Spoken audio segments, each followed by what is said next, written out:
अस्सलाम वालेकुम वरहमतुल्लाह। My name is Mohammad हारून। बेटा जैसे कि हमने स्टार्ट किया हुआ था इम्यूनिटी और second line of defence part A हमारे लास्ट लेक्चर के अंदर डिस्कस हो गया था, जिस लेक्चर के अंदर हमने मैक्रोफेजेस, न्यूट्रोफिल्स और नेचुरल किलर सेल्स और साथ साथ हमने कुछ कम्प्लीमेंट प्रोटीन के बारे में डिस्कस किया था। तो हमने देखा था कि ये कुछ हमारे सेल्स हैं जो हमारे ख़ास तौर पे जर्म्स हैं उनको किल करने का काम कर रहे हैं और हमारी इम्यूनिटी के अंदर रोल प्ले करते हैं। तो सेकंड लाइन ऑफ डिफेंस आज हमने पार्ट बी को डिस्कस करना है। फर्दर जो हमारे पास कुछ हिस्से रह गए हैं जो कि अपनी इम्यूनिटी में रोल प्ले करते हैं उनको आज हम डिस्कस करेंगे। सेकंड लाइन ऑफ डिफेंस में नेक्स्ट जो पार्ट है बेटा जो आज हमने डिस्कस करना है वो है इंटरफेरॉन्स। तो बेसिकली इंटरफेरॉन्स हैं क्या? They belongs to class protein cytokinin. ख़ास तौर पे ये एक लार्ज प्रोटीन्स हैं जिनको हम साइटोकाइनिन्स कहते हैं। उसी साइटोकाइनिन्स की ही एक क्लास है इंटरफेरॉन। इनका काम क्या होता है बेटा? Use for communication between cells during infection. जब सेल में इन्फेक्शन पैदा हो जाता है तो सेल टू सेल कम्युनिकेशन, एक सेल का दूसरे सेल के साथ लिंक जोड़ती है ताकि अगले सेल तक इन्फॉर्मेशन जो है कन्वे की जा सके और जिस सेल के अंदर इन्फेक्शन हो चुका है उसको किल किया जा सके। ये काम होता है इंटरफेरॉन का। तो बिल्कुल सादा लफ्ज़ों में क्या है, ये ऐसे कुछ केमिकल्स हैं, ये ऐसे कुछ प्रोटीन्स हैं जो कि इन्फेक्टेड सेल से निकलती हैं और दूसरे सेल तक ये पहुंचती हैं ताकि उनको कन्वे किया जा सके कि इस सेल के अंदर जो है इन्फेक्शन हो चुका है और उसको अभी ख़त्म कर दिया जाए और इस जैसे जितने भी हमारे इम्यून सिस्टम के अंदर रोल प्ले करने वाले सेल्स हैं उन तक भी ये मैसेज कन्वे कर दिया जाए ताकि ये भी उनको किल करने में हेल्पफुल करें। तो ये कम्युनिकेशन बिटवीन द सेल, ख़ास तौर पे जब इन्फेक्शन होता है, और वो इन्फेक्शन भी कौन सा बेटा? Viral infection. Clear? Viral infection के बाद एक सेल जिसके अंदर इन्फेक्शन हो चुका है वो इंटरफेरॉन रिलीज़ करेगा दूसरे सेल तक मैसेज को कन्वे करने के लिए। तो इंटरफेरॉन क्या करते हैं? Named as the interfere with viral replication. Interferon, interfere का मतलब होता है मुदाखलत करना। ये क्या करते हैं बेटा? ये जो वायरल रेप्लिकेशन है जिससे वायरस अपनी तादाद बढ़ाना शुरू कर देते हैं, उस प्रोसेस को जाकर ये इंटरफेयर करते हैं, उसमें मुदाखलत डालते हैं और वायरस अपनी रेप्लिकेशन नहीं कर पाएंगे और अपनी तादाद भी नहीं बढ़ा पाएंगे। तो limit the cell to cell viral spread. खास तौर पे एक सेल से दूसरे सेल के अंदर जो वायरस का हमला होता है उसको लिमिट करते हैं। जब एक सेल का पता चल गया ना इसके अंदर वायरस है तो फिर उसको एपोप्टोसिस के ज़रिए उसको किल कर दिया जाएगा या फिर कुछ और सेल्स आकर उस सारे वायरस को डिस्ट्रॉय कर देंगे, तो इसलिए दूसरे सेल तक ये जो इन्फेक्शन है ये फैलेगा नहीं। Clear? Also activate natural killer cells and macrophages. जैसा कि पहले मैंने आपको ये बात बताई है कि इनका काम क्या होता है कि दूसरे हमारे फेगोसाइट्स उनको भी ये क्या करते हैं, एक्टिवेट करते हैं ताकि वो भी वहाँ पर आएँ और वो जो सेल है जिसके अंदर वायरल इन्फेक्शन फैल चुका है उसको इनगल्फ कर लिया जाए। तो ये था हमारे पास इंटरफेरॉन्स। इंटरफेरॉन्स का रोल क्या था? Simple cell to cell communication और वायरल इन्फेक्शन वाले सेल्स को क्या किया जाए बेटा? ख़त्म किया जा सके। उसके बाद नेक्स्ट जो सेकंड लाइन ऑफ डिफेंस में रोल प्ले करते हैं बेटा वो है इन्फ्लेमेटरी रिस्पॉन्स। अब इन्फ्लेमेशन किसे कहते हैं? इन्फ्लेमेशन जहाँ भी कोई ज़ख्म होता है, कोई टिश्यू डैमेज होता है, वहाँ इन्फ्लेमेशन होनी शुरू हो जाती है। अब वो इन्फ्लेमेशन की क्या अलामात हैं? वो जगह थोड़ी सी वहाँ पर टेम्परेचर ज़्यादा हो जाएगा, हीट, वहाँ पेन फील होगी, रेडनेस, वो जगह रेड हो जाएगी, स्वेलिंग होगी वहाँ पर, और लॉस ऑफ फंक्शन, और हो सकता है वो हिस्सा वो अपना सही तरीके से काम भी परफॉर्म ना कर रहा हो। तो ये है इन्फ्लेमेटरी रिस्पॉन्स। तो आप देखते हैं अक्सर जब हमें कोई ज़ख्म वगैरह होता है ना, चाहे वो वायरल इन्फेक्शन की जैसे आपके सेल डैमेज हुए हैं, चाहे वो कोई और इंसेक्ट के अटैक की वजह से आपके सेल डैमेज हुए हैं, चाहे नेक्रोसिस की वजह से, कोई और इसके काजेस हो सकते हैं। जैसे ही आपका टिश्यू डैमेज होता है फ़ौरन इन्फ्लेमेटरी रिस्पॉन्स पैदा किए जाते हैं। क्लियर? और उसकी अलामात ये होंगी कि आपके अंदर इन्फ्लेमेशन क्या होगी? हीट, वो जगह टेम्परेचर ज़्यादा होगा, पेन होगी वहाँ पे, रेडनेस, वो जगह लाल होगी, स्वेलिंग, वहाँ पर जो है वो जगह सूज जाएगी, और लॉस ऑफ फंक्शन। तो major component of non specific defence. Non specific यानी कि कोई ख़ास वायरल इन्फेक्शन के ख़िलाफ़ जो है या बैक्टीरियल इन्फेक्शन के ख़िलाफ़ नहीं पैदा किया जाता इन्फ्लेमेटरी रिस्पॉन्स, बल्कि क्या होता है कि किसी भी जर्म के खिलाफ जो है वो आगे इन्फ्लेमेटरी रिस्पॉन्स पैदा किया जा सकता है। एनी टिश्यू डैमेज, कोई भी टिश्यू जो है वो डैमेज जैसे ही होगा, ट्रिगर दिस रिस्पॉन्स, इस रिस्पॉन्स को एक्टिवेट करेगा, और ये लोकलाइज्ड भी हो सकता है और सिस्टमेटिक भी हो सकता है। पूरी बॉडी के अंदर भी बहुत सारे जगहों पे अगर ये इन्फ्लेमेटरी रिस्पॉन्स पैदा किया जा रहा है तो उसे हम कहते हैं सिस्टमेटिक, और ये भी हो सकता है कि एक ख़ास जगह के ऊपर भी इन्फ्लेमेशन पैदा हो सकती है।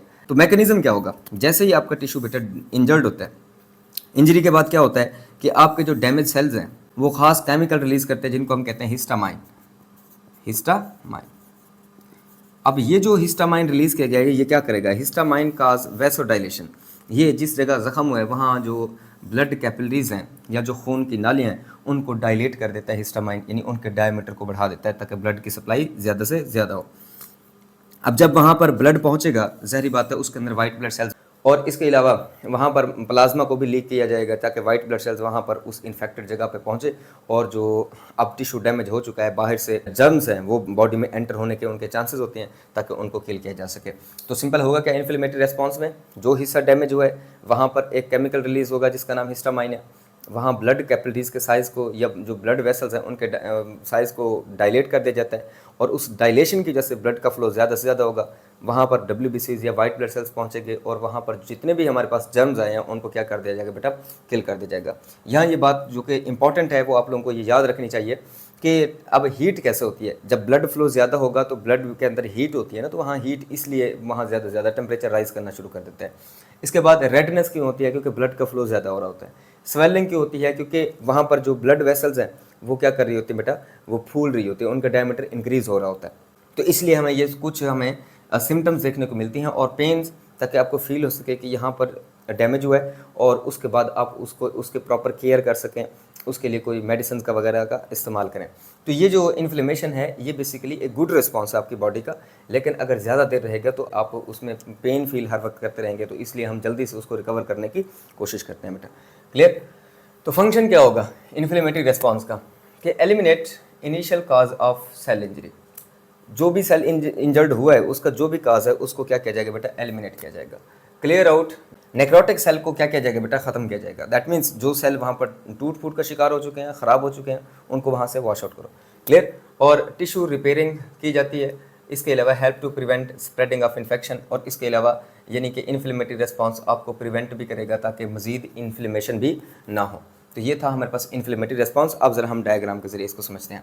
मिसाल के तौर पे ये हमारी स्किन है और ये स्किन के अंदर ब्लड वेसल है। वो ये है कि कोई भी पिन वगैरह चुभने से ये वाला हिस्सा जो है वो डैमेज हो चुका है। ठीक है बेटा? अब इस हिस्से के डैमेज होने की वजह से माइक्रोब्स या जरासीम के स्किन को क्रॉस करके जिस्म के अंदर आने के चांसेस ज़्यादा से ज़्यादा हैं। तो यहाँ पर क्या होगा, सिंपल, आपकी जो ये ब्लड वेसल्स हैं इनके अंदर सारे के सारे जो ब्लड सेल्स हैं वो फ्लो कर रहे होते हैं। वो क्या करना शुरू कर देंगे, ब्लड वेसल से निकलना शुरू कर देंगे। ब्लड वेसल्स का पहले तो डायमीटर बढ़ाया जाएगा, और फिर उसके बाद जो इन वाइट ब्लड सेल्स हैं इनकी लीकिंग होना शुरू हो जाएगी, और वो जो डैमेज टिश्यू है उस जगह पर ये पहुंचना शुरू कर देंगे, ताकि सराउंडिंग ये जो हमारे पास कुछ वायरसेस हैं या कुछ जो पैरासाइट्स वगैरह हैं, ठीक है, या जो जर्म्स वगैरह हैं, इन जर्म्स को क्या किया जा सके बेटा, इनगल्फ किया जा सके। तो ये हमारे ख़ास तौर पे मैक्रोफेजेस होते हैं जो कि क्या करते हैं, इनको मैक्रोफेजेस जो इनको क्या करते हैं बेटा, वो इनगल्फ कर लेते हैं। तो ये सिंपल सा एक मैकेनिज़्म था जिसमें हमने देखा कि इन्फ्लेमेटरी रिस्पॉन्स हमारी बॉडी को कैसे प्रोटेक्ट कर रहा है। उसके बाद सेकंड लाइन ऑफ डिफेंस का जो नेक्स्ट कंपोनेंट है बेटा वो है टेम्परेचर रिस्पॉन्स। जैसे ही आपके अंदर जर्म्स वगैरह एंटर होते हैं, फर्स्ट लाइन ऑफ डिफेंस को क्रॉस करते हैं, तो second line of defence activate होता है। उसमें सबसे बेस्ट जो रिस्पॉन्स है वो है हमारा टेम्परेचर रिस्पॉन्स। क्या किया जाता है, आपके बॉडी के टेम्परेचर को बढ़ाया जाता है ताकि उन जरासीम को किल किया जा सके और आपके एंजाइम बड़ी तेज़ी से काम करें, आपकी इम्यूनिटी जो है बड़ी आप कह सकते हैं एक्टिवेट हो जाए और सही तरीके से वेल एफिशिएंट तरीके से वो उन जर्म्स के ख़िलाफ़ लड़ सके। तो ये टेम्परेचर कैसे राइज़ होता है, ज़रा इसको समझते हैं। देखिए, फीवर या इसे पायरेक्सिया भी कहते हैं, जब टेम्परेचर हाई होता है, raised body temperature than normal, यानी ऐसी कंडीशन जिसमें बॉडी टेम्परेचर नॉर्मल से बढ़ जाए, इसको हम क्या कहते हैं, फीवर या पायरेक्सिया कहते हैं। ये टेम्परेचर क्यों बढ़ता है? पहली बात तो ये है कि कुछ पायरोजन, कुछ केमिकल्स रिलीज़ होते हैं, और ये पायरोजन कौन रिलीज़ करता है, माइक्रो ऑर्गेनिज्म, यानी जो जरासीम आपके जिस्म के अंदर एंटर हुए हैं, जैसे फ़र्ज़ करें बैक्टीरिया है हमारे पास, अब वो केमिकल रिलीज़ करेंगे जिसका नाम क्या है बेटा, पायरोजन है। अब वो पायरोजन क्या करेगा, हमारे हाइपोथैलेमस के अंदर एक सेट पॉइंट होता है, हमारा टेम्परेचर एक सेट पॉइंट पे काम कर रहा होता है, ठीक है, वो 36 से 38 की रेंज होती है, 36 से 38 डिग्री सेंटीग्रेड की रेंज होती है कि हमारे टेम्परेचर को मैक्सिमम 38 और मिनिमम 36 रखना है। तो फिर ये क्या करते हैं, हमारे उस सेट पॉइंट को चेंज कर लेते हैं और हमारे टेम्परेचर को नियर अबाउट 39 डिग्री सेंटीग्रेड तक लेके जाते हैं। अब ये टेम्परेचर क्यों होता है, ये जर्म्स के जो बैक्टीरिया हैं ख़ास तौर पे, इनकी रिप्रोडक्शन के लिए ये मुनासिब या ऑप्टिमम टेम्परेचर है, वहाँ पर ये जल्दी से अपने रिप्रोडक्शन साइकिल कंप्लीट करते हैं इस टेम्परेचर पर, इसलिए वो हमारे टेम्परेचर को हाई करते हैं। तो हाइपोथैलेमस का फॉर टेम्परेचर राइज टेम्परेचर को बढ़ाते हैं। इससे क्या होता है, फैसिलिटेट माइक्रोबियल ग्रोथ, इससे माइक्रोबियल ग्रोथ ज़्यादा से ज़्यादा होती है। अब एक तो टेम्परेचर बढ़ा 39 तक, वो सिंपली माइक्रो ऑर्गेनिज्म ने बढ़ाया, ताकि उनको फ़ायदा हो सके, उनके रिप्रोडक्शन हो सके, वो जल्दी से अपनी तादाद बढ़ा सकें। क्लियर। और उसके बाद तो कुछ होते हैं एंडोजिनस पायरोजन, कुछ बायरोजन हमारे वाइट ब्लड सेल भी रिलीज करते हैं। ये केमिकल्स हैं खास किस्म के जो हमारे वाइट ब्लड सेल रिलीज करेंगे, उनको हम कहते हैं एंडोजिनस पायरोजन। क्लियर। और ये एंडोजिनस पायरोजन क्या करते हैं, ये white release by white blood cells cause further increase in temperature, ये आपके टेम्परेचर को मजीद बढ़ा देते हैं। एक तो पायरोजन जो माइक्रो ऑर्गेनिज्म ने रिलीज किए उससे भी टेम्परेचर राइज हो रहा है, लेकिन वाइट ब्लड सेल मजीद इन्हेंस कर देंगे टेम्परेचर को। कैसे? एंडोजिनस पायरोजन रिलीज करके। इससे क्या होगा? Cause reduction of iron in blood, also increase production of interferon. All this is induced to reduce microbial activity. जब नॉर्मल 39 से टेम्परेचर बढ़ेगा, नियर अबाउट 40 के करीब जाएगा, 40 डिग्री सेंटीग्रेड के करीब जाएगा, तो उससे क्या होगा? बैक्टीरिया की जो ग्रोथ है वो थोड़ा सा स्लो होना शुरू हो जाएगी, क्योंकि हाई टेम्परेचर हो जाएगा उसके लिए, वो इसको बेयर नहीं कर सकता। दूसरी बात ये है यहाँ पर कि इसी टेम्परेचर पर आपके ब्लड के अंदर आयरन की डेफिशिएंसी की जाती है, आयरन को तोड़ फोड़ दिया जाता है हाई टेम्परेचर पर। उसकी वजह ये होती है कि अगर आयरन ब्लड के अंदर रहेगा तो जो हमारे जरासीम है वो फ़ौरन अपनी तादाद बढ़ाते रहेंगे, क्योंकि उनको आगे ग्रोथ के लिए आयरन की ज़रूरत होती है। तो ब्लड के अंदर आयरन निकाल दो, उसको तोड़ दो, इसका फ़ायदा ये होगा कि जो बैक्टीरिया ब्लड के अंदर घूम रहे हैं उनको तादाद बढ़ाने का मौका नहीं मिलेगा। इस हाई टेम्परेचर पर कुछ प्रोटीन्स होती है जिसका नाम है इंटरफेरॉन्स, उन इंटरफेरॉन्स को भी एक्टिवेट किया जाता है और इससे हमारे सेल को एक सिग्नल मिल जाता है कि इस तरह के कुछ जर्म्स आ चुके हैं, उनको किल करने का बंदोबस्त किया जा सके। अब 39 से टेम्परेचर हाई हुए एंडोजिनस पायरोजन की वजह से ये क्या करता है? माइक्रोबियल एक्टिविटी को रिड्यूस कर देगा, उसकी ग्रोथ नहीं हो सकेगी।